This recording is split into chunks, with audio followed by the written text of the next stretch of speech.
थांबा, दिवसभर डाएट करूनही तुमचं वजन कमी होत नाही. रात्रीची ही एक चूक तुमचे सगळे प्रयत्न पाण्यात घालतीये. नमस्कार, मी नंदिनी डाके, हेल्थ कोच. 100 दिवस आरोग्याचे या सिरीज मध्ये आज आपला डे 10 आणि आजचा आपला विषय आहे नाईट क्रेविंग कसं कंट्रोल करायचं.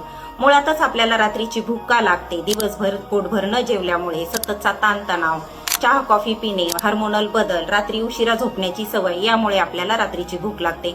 परंतु अशा वेळी आपण खातो काय? तर बिस्किट, आईस्क्रीम, थंड पेय, वेपर्स यासारखे स्नॅक्स खातो. हे स्नॅक्स वेट लॉस जर्नी मधले सगळ्यात मोठे शत्रू आहे. यामुळे तुमची इन्शुलिन स्पाइक होते आणि तुमचं शरीर फॅट जमा करायला सुरुवात करते. नाईट क्रेविंग कंट्रोल करण्यासाठी आजपासूनच या 3 गोष्टी करा.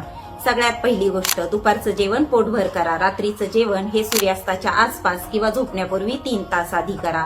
दुसरी गोष्ट, रात्रीच्या आहारात प्रोटीन आणि फायबरचं प्रमाण वाढवा. जसे की डाळी, पनीर, अंड्याचा पांढरा भाग, भाज्यांचे सूप, मुगाची उसळ हे पदार्थ तुम्ही घेऊ शकता. तसेच अगदीच भूक लागली तर तुम्ही एक सफरचंदही खाऊ शकता. तिसरी गोष्ट, रात्री झोपण्यापूर्वी आलं आणि हळदयुक्त दूध प्या आणि झोपताना कोमट पाण्याचा वापर करा.